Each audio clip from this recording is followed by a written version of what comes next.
이효석은 1907년 강원도 평창에서 태어나 1942년 35의 나이로 요절한 동시대를 대표하는 단편소설 작가이다.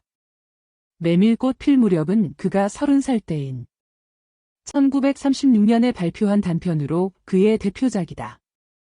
이효석이 태어난 평창군 봉평면에는 이효석의 생가와 이효석 문학관, 효석문화마을이 있으며 창동리와 원길리 일대에 이효석길이라는 길이 있다.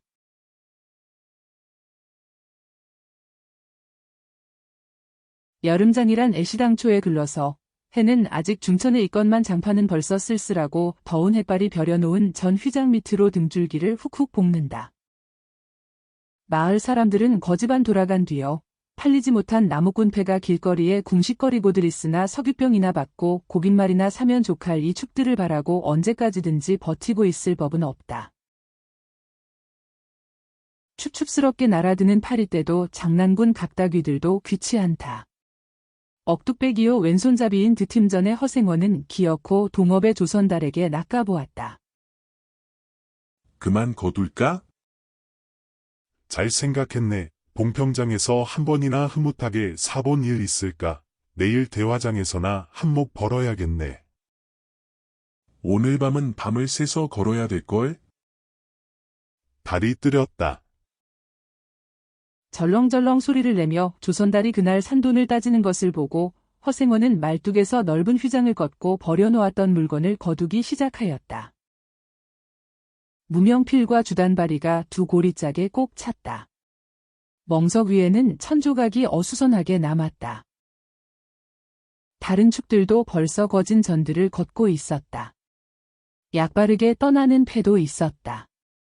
어물장수도, 땜장이도, 엿장수도, 생강장수도 꼴들이 보이지 않았다. 내일은 진부와 대화에 장이 선다. 축들은 그 어느 쪽으로든지 밤을 새며 60-70리 밤길을 타박거리지 않으면 안 된다.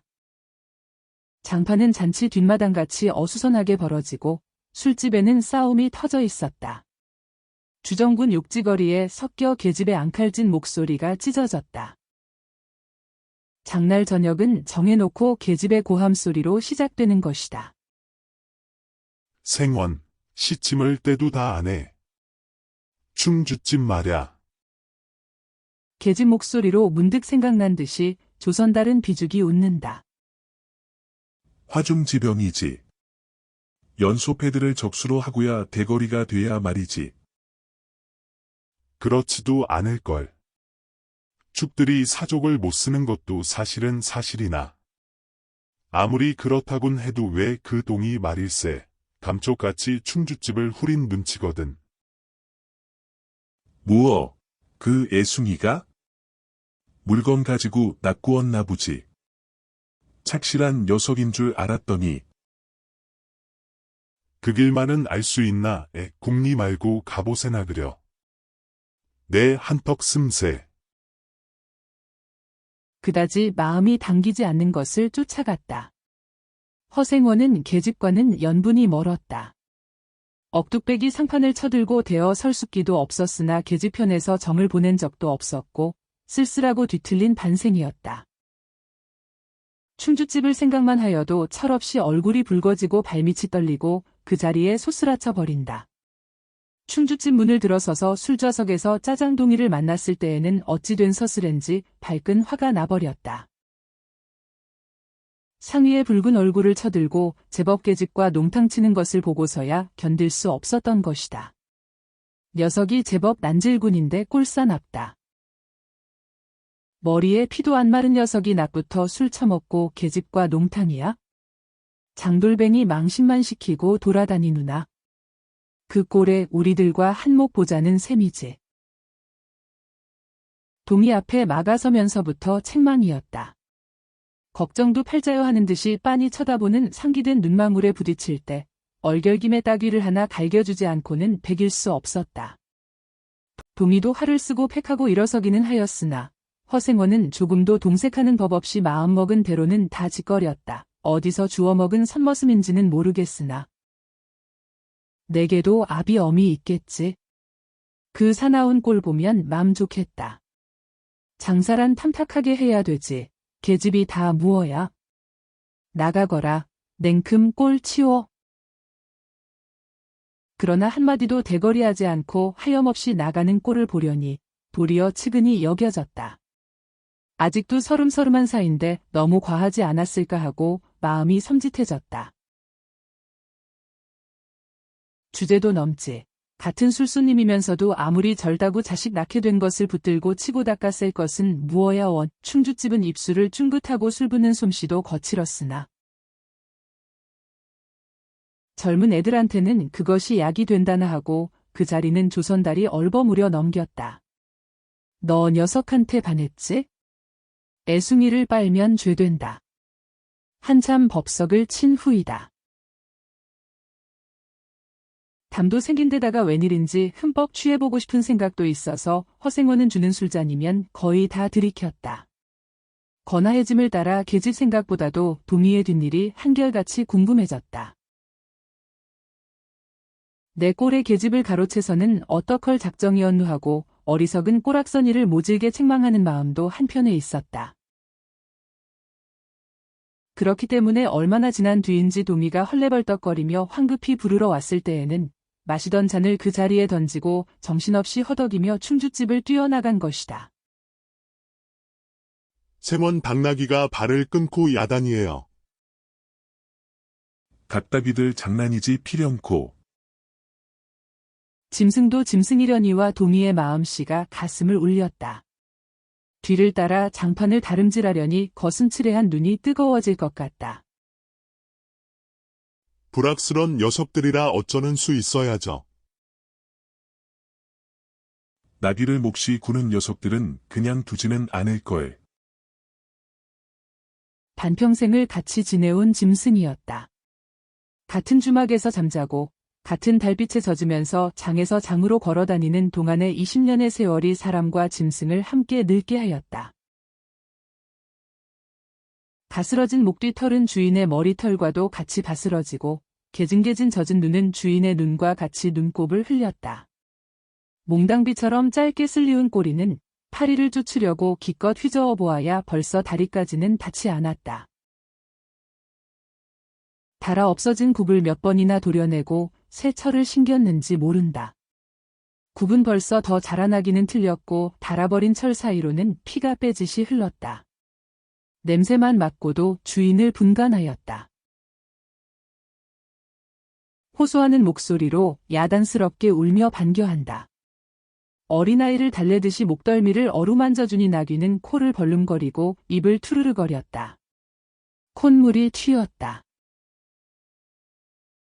허생원은 짐승 때문에 속도 무던히는 썩였다. 아이들의 장난이 심한 눈치여서 땀밴 몸뚱어리가 부들부들 떨리고 좀채 흥분이 식지 않는 모양이었다. 굴레가 벗어지고 안장도 떨어졌다. 요 몹쓸 자식들 하고 허생원은 호령을 하였으나 패들은 벌써 주랭랑을 놓은 뒤요 몇 남지 않은 아이들이 호령에 놀래 비슬비슬 멀어졌다. 우리들 장난이 아니오. 앞놈을 보고 저 혼자 발광이지. 코 흘리게 한 녀석이 멀리서 소리를 쳤다. 고 녀석 말투가. 김첨지 당나귀가 가버리니까 온통 흙을 차고 거품을 흘리면서 미친 소같이 날뛰는걸. 꼴이 우스워 우리는 보고만 있었다오. 배를 좀 보지. 아이는 앙토라진 투로 소리를 치며 깔깔 웃었다. 허생원은 모르는 결에 낯이 뜨거워졌다. 무시선을 막으려고 그는 짐승의 배 앞을 가리어 서지 않으면 안 되었다. 늙은 주제에 암샘을 내는 셈이야. 저놈의 짐승이. 아이의 웃음소리에 허생원은 주춤하면서 기어코 견딜 수 없어 채찍을 들더니 아이를 쫓았다. 쫓으려거든 쫓아보지. 왼손잡이가 사람을 때려. 줄다름에 달아나는 각다귀에는 당하는 재주가 없었다. 왼손잡이는 아이 하나도 후릴 수 없다. 그만 채찍을 던졌다. 술기도 돌아 몸이 유난스럽게 화끈거렸다. 그만 떠나세. 녀석들과 어울리다가는 한이 없어. 장판의 각다귀들이란 얼음보다도 더 무서운 것들인걸. 조선달과 동이는 각각 제 나귀의 안장을 얹고 짐을 싣기 시작하였다. 해가 꽤 많이 기울어진 모양이었다.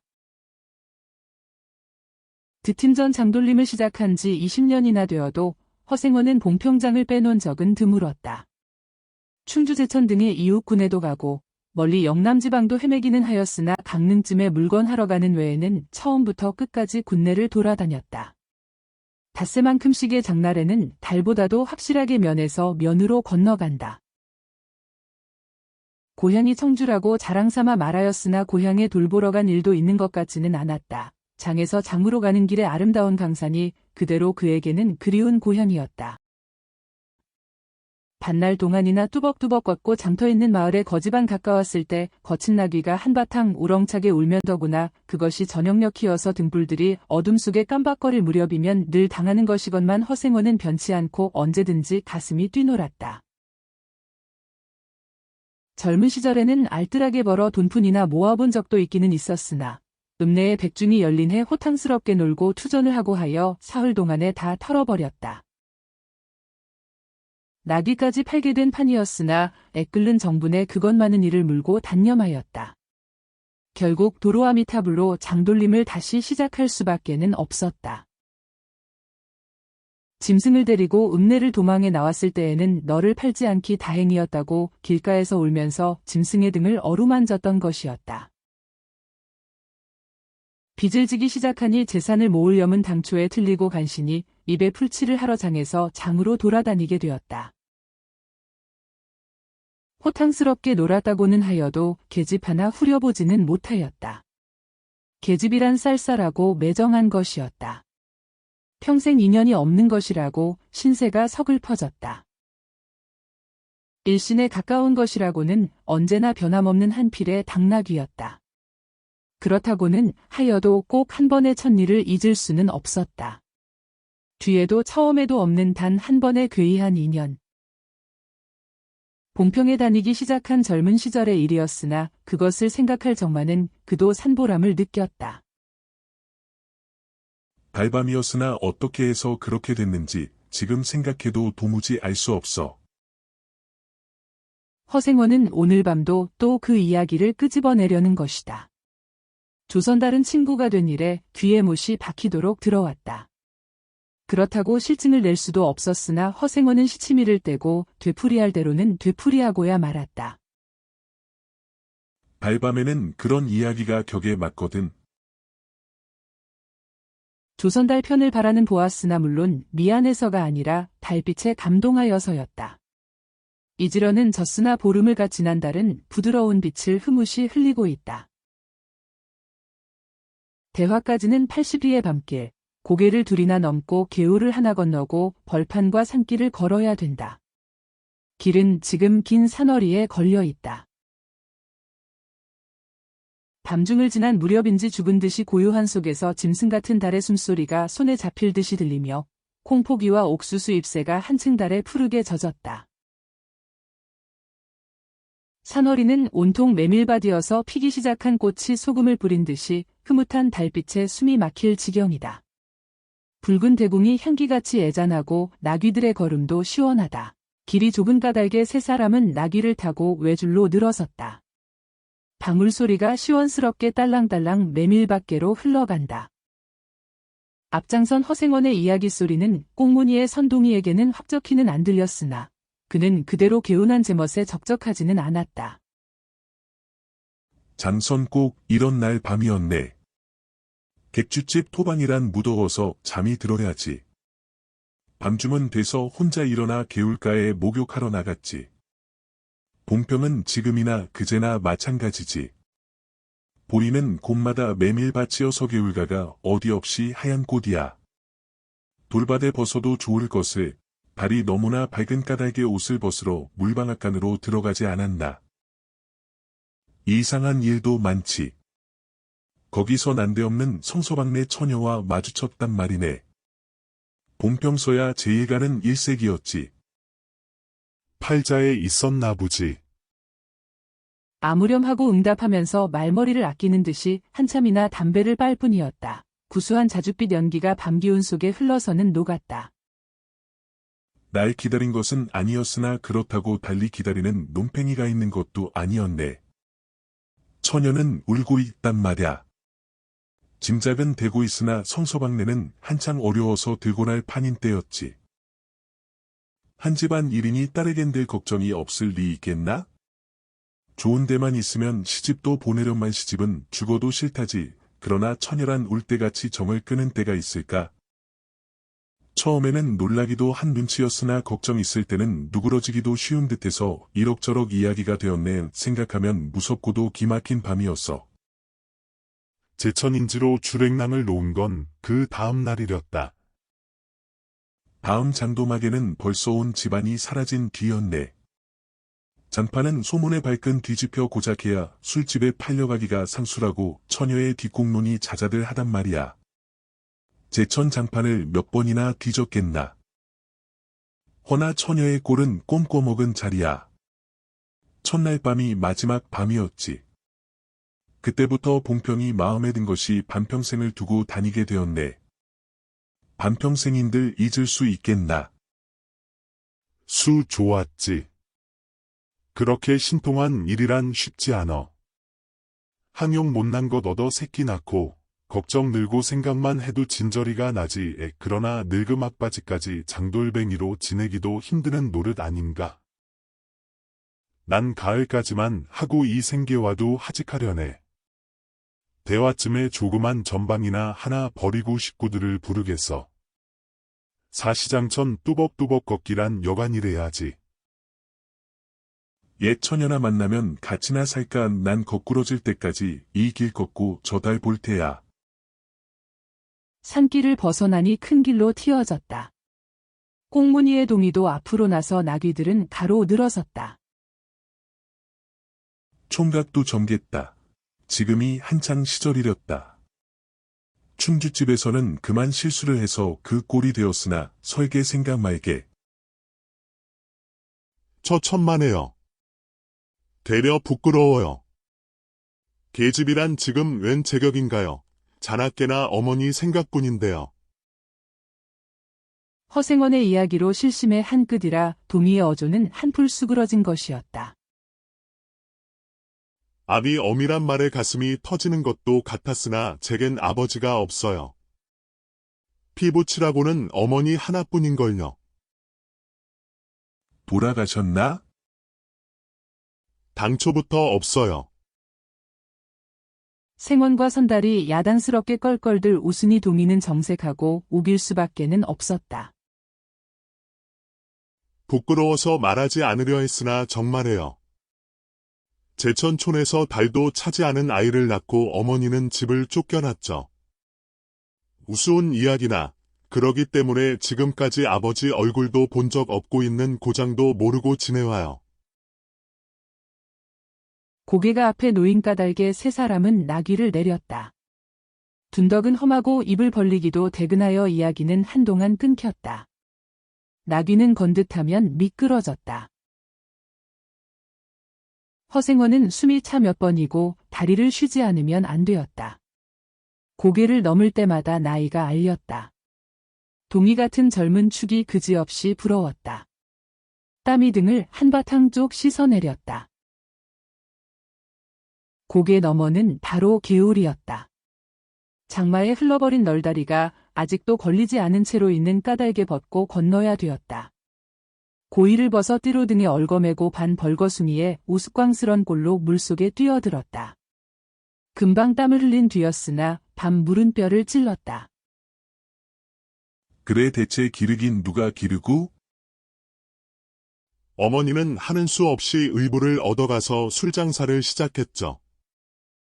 술이 고줄해서 의부라고 전 망난이에요. 철들어서부터 맞기 시작한 것이 하룬들 편한 날 있었을까. 어머니는 말리다가 채이고 맞고 칼부림을 당하고 하니 집골이 무엇겠소. 18살 때 집을 뛰쳐나서부터 이 질이죠. 총각 낯세론 동이 무던하다고 생각했더니 듣고 보니 딱한 신세로군. 물은 깊어 허리까지 찼다. 속 물살도 어지간히 샌데다가 발에 채이는 돌멩이도 미끄러워 금시에 훌칠 듯하였다. 나귀와 조선달은 재빨리 거의 건넜으나 동이는 허생원을 붙드느라고 두 사람은 훨씬 떨어졌다. 모친의 친정은 원래부터 제천이었던가? 웬걸요. 시원스리 말은 안 해주나 봉평이라는 것만은 들었죠. 봉평, 그래 그 아비성은 무언이구? 알 수 있나요? 도무지 듣지를 못했으니까. 그렇겠지. 하고 중얼거리며 흐려지는 눈을 까물까물하다가 허생원은 경망하게도 발을 빗디디었다. 앞으로 고꾸라지기가 바쁘게 몸째 풍덩 빠져버렸다. 허위적거릴수록 몸을 걷잡을 수 없어 동이가 소리를 치며 가까이 왔을 때에는 벌써 퍼그나 흘렀었다. 옷째 쫄딱 젖으니 물에 젖은 개보다도 참혹한 꼴이었다. 동이는 물속에서 어른을 해깝게 업을 수 있었다. 젖었다고는 하여도 여인 몸이라 장정등에는 오히려 가벼웠다. 이렇게까지 해서 안 됐네. 내 오늘은 정신이 빠진 모양이야. 염려하실 것 없어요. 그래 모친은 아비를 찾지는 않는 눈치지? 늘 한번 만나고 싶다고는 하는데요. 지금 어디 계신가? 일부와도 갈라져 제천에 있죠. 가을에는 봉평에 모셔오려고 생각 중인데요. 이를 물고 벌면 이럭저럭 살아갈 수 있겠죠. 아무렴, 기특한 생각이야. 가을이랬다. 동이의 탐탁한 등어리가 뼈에 사무쳐 따뜻하다. 물을 다 건넜을 때에는 도리어 서글픈 생각에 좀 더 엎였으면도 하였다. 진종일 실수만 하니 웬일이요, 생원. 조선달이 바라보며 기어코 웃음이 터졌다. 나귀야, 나귀 생각하다 실족을 했어. 말 안 했던가.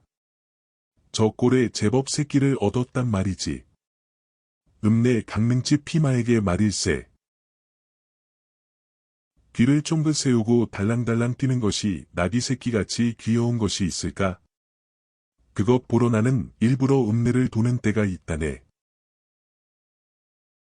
사람을 물에 빠뜨릴 젠따는 대단한 나귀 새끼군. 허생원은 젖은 옷을 웬만큼 짜서 입었다. 이가 덜덜 갈리고 가슴이 떨리며 몹시도 추웠으나 마음은 알 수 없이 둥실둥실 가벼웠다.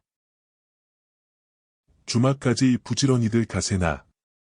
뜰에 불을 피우고 후투시 쉬어 나귀에겐 더운 물을 끓여주고 내일 대화장 보고는 제천이다. 생원도 제천으로? 오래간만에 가보고 싶어. 동행하려나 동이? 나귀가 걷기 시작하였을 때 동이의 채찍은 왼손에 있었다. 오랫동안 아둑신이같이 눈이 어둡던 허생원도 요번만은 동이의 왼손잡이가 눈에 띄지 않을 수 없었다. 걸음도 해깝고 방울소리가 밤벌판에 한층 청청하게 울렸다. 달이 어지간히 기울어졌다.